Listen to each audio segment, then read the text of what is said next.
बूढ़ी रोशनी शादी के उत्सव में फेंकी गई जूठी प्लेटों से खाना चुनकर खाते हुए कहती है, लगता है इस शादी में तो सभी भूखे ही आए हैं। देखो तो प्लेटों में जरा भी खाना नहीं, जैसे प्लेटें तो चाट ही गए। भूख की सताई रोशनी यह कह ही रही होती है कि तभी उसकी नजर एक बालक पर जाती है जो अपनी माँ के साथ शादी के फंक्शन में आया हुआ था। बालक पूछ रहा था, माँ बताओ तो मैं कैसा लग रहा हूँ। उस बालक को यह कहते सुन रोशनी की आंखों से आंसू बहने लगते हैं और उसे अपने बेटों की याद हो आती है। रोशनी के दोनों बेटे करण और अर्जुन नए कपड़े पहने हुए थे। करण ने पूछा, माँ बताओ तो मैं कैसा लग रहा हूँ। करण बेटा, तुम बिल्कुल राजकुमार लग रहे हो। और मैं कैसा लग रहा हूँ माँ। मेरा अर्जुन भी राजकुमार ही लग रहा है। अरे बेटा, अब चलोगे कि मेला खत्म होने के बाद ही चलना है। अभय और रोशनी के दो बेटे थे, करण और अर्जुन। अभय एक प्राइवेट बस पर ड्राइवर की नौकरी करता था। अभय अपने दोनों बेटों को लेकर गांव में मेला दिखाने ले जाता है। अर्जुन व अभय मेले में जलेबियां खाते हैं। अर्जुन पूछता है, बापू जलेबियां तो बहुत अच्छी है ना बापू। हाँ बेटा। अरे करण कहाँ चला गया? ये लड़का भी अपनी शरारतों से बाज नहीं आता। चलो आओ उसे ढूंढते हैं। यह कहकर अभय और अर्जुन करण को ढूंढने लगते हैं। तभी अर्जुन कहता है, बापू देखो उस करण को चूड़ियों की दुकान पर खड़ा है। खिलौने छोड़ चूड़ियां खरीद रहा है बेवकूफ। चुप कर, आओ अब घर चलते हैं। घर आकर करण रोशनी को हरी लाल चूड़ियां दिखाते हुए कहता है, माँ ये चूड़ियां कैसी हैं? चूड़ियां तो बहुत सुंदर हैं करण बेटा, पर तू चूड़ियां लाया किसके लिए है? तुम्हारे लिए माँ। जब मैं बड़ा हो जाऊंगा तब तुम्हारे लिए ढेर सारी चीजें लाया करूंगा और मैं तुम्हारे और बापू के लिए महल जैसा सुंदर घर बनवाऊंगा माँ। जीते रहो मेरे बच्चों, जीते रहो। समय बीतता जाता है और एक दिन रोशनी के परिवार पर अचानक दुखों का पहाड़ टूट पड़ता है। अभय की बस का एक्सीडेंट हो जाता है और उसकी मौत हो जाती है। रोशनी रोती हुई कहती है, आप तो बीच मझधार में मुझे छोड़ चले, अब मेरे करण अर्जुन का क्या होगा?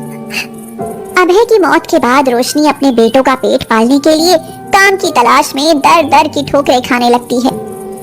रोशनी एक जगह जाकर पूछती है, बीबी जी मैं घर के सब काम बढ़िया से कर लेती हूँ, क्या मुझे कोई काम मिल सकता है? यहाँ तो सबके घरों में पहले से ही काम वाली लगी है, यहाँ तो तुझे काम मिल ही नहीं पाएगा। रोशनी कई जगह जाती है और उसे कहीं काम नहीं मिलता। फिर वह बाजार में आती है तो छिन्नू लाला माल से भरी ठेली को देख बड़बड़ा रहा होता है, अरे कम वक्त रोज रोज छुट्टी मार जाता है, सामान पहुंचाना जरूरी है, अब कहाँ से लाऊं ठेला खींचने वाला। लाला की यह बात सुनकर रोशनी उससे कहती है, लाला जी क्रोधित मत होइए, ठेली का माल जहाँ पहुँचाना हो मैं पहुँचा आती हूँ। यह सुनकर छिन्नू लाला उसे टेढ़ी नजरों से देखता है और कहता है, अरे तू औरत है, ठेला खींचना तेरे बस की बात नहीं, चल जा। अरे मेरा भेजा मत खा, जा यहाँ से। सेठ, शेर के बच्चों को शेर नहीं शेरनी पालती है। ये शेरनी अपने बच्चों को पालने के वास्ते हाथ ठेला तो क्या मोटर ठेला खींचने का दम रखती है। अच्छा ये बात है, तो खींच कर दिखा ठेला। रोशनी आसानी से ठेला खींच लेती है और उसी दिन से लाला का ठेला खींचने का काम उसे मिल जाता है। वह औरत होकर मर्दों से ज्यादा पसीना बहाती है और अपने करण अर्जुन को पढ़ाने लिखाने की ठान लेती है। बेटा करण अर्जुन मन लगा कर पढ़ाई करो, तुम्हें बहुत बड़े आदमी बनना है बेटा। तुम चिंता मत करो माँ, हम खूब पढ़ेंगे और अपनी माँ की खूब सेवा करेंगे। यह सुनकर रोशनी खुशी से फूली नहीं समाती और उसे अभय की याद हो आती है। वह आंखों में आंसू भरकर कहती है, फिर तो तुम्हारे बापू की आत्मा को शांति मिल जाएगी मेरे बच्चों। कुछ साल बाद करण अर्जुन बड़े हो जाते हैं और कॉलेज में पढ़ने लगते हैं। एक दिन करण कहता है, माँ मुझे 2000 रुपए चाहिए। क्या करेगा इतने पैसों का? कॉलेज के एग्जाम की फीस जमा करानी है। ठीक है, 1-2 दिन में करा देना। घर के बढ़ते खर्च को पूरा करने के लिए रोशनी को ज्यादा काम करना पड़ता है, पर वह हार नहीं मानती। एक दिन रोशनी काम से घर लौट रही होती है तो अचानक ही उसके पैर में कांच घुस जाता है और लहू बहने लगता है। रोशनी परेशान होकर कहती है, उफ, लो हो गया काम, अब ठेला कैसे खींच पाऊंगी और करण की फीस का क्या होगा? मगर रोशनी अपना पांव जख्मी होने पर भी ठेला खींचती है। उसके पांव लहूलुहान हो जाते हैं, मगर रोशनी रुकती नहीं। वह सोचती है, बेटे की फीस भरनी है, कुछ भी हो जाए माल तो पहुंचा कर ही रहूंगी। कुछ समय बाद, माँ माँ, मुझे एक विदेशी कंपनी में नौकरी मिल गई है, मुझे कुछ दिनों के लिए विदेश जाना पड़ेगा। ठीक है बेटा। करण विदेश चला जाता है और अर्जुन को भी एक अच्छी नौकरी मिल जाती है। वह एक अमीर लड़की से शादी कर लेता है और अपनी माँ से कहता है, माँ माँ, देखो अब तुम इस झोपड़े में नहीं रहोगी और ना काम करोगी, तुम हमारे साथ बंगले में रहोगी। क्यों ज्योति, मैंने ठीक कहा ना? बिल्कुल गलत कहा, मैं इस गरीब को अपने घर नहीं रख सकती। यह सुनकर अर्जुन को ज्योति पर बहुत गुस्सा आता है। देखो ज्योति, मैं अपनी माँ को अकेली नहीं छोड़ सकता। बेटा, तू बहू के साथ जाकर रह, मेरी चिंता मत कर, अभी मेरी हड्डियों में दम है, जब ना रहे तो संभाल लेना।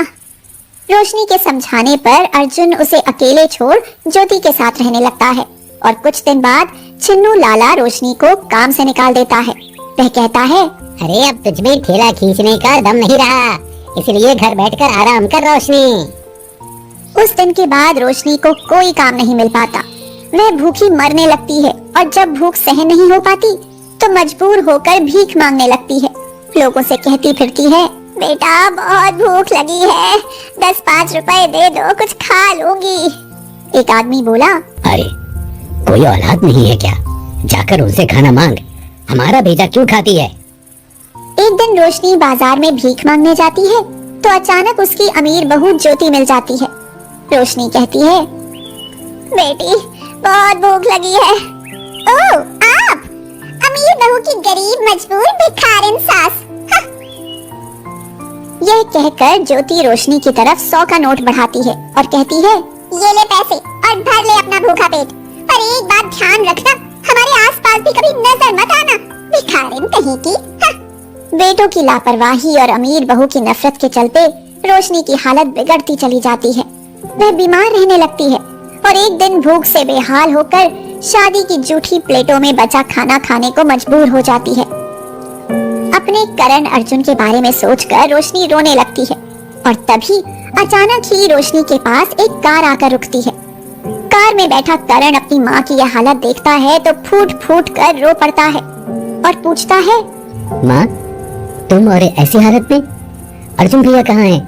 तू विदेश से आ गया बेटा, रोटी रोटी क्या रोटी लेकर आया है, जल्दी से दे दे, बहुत भूख लगी है रे।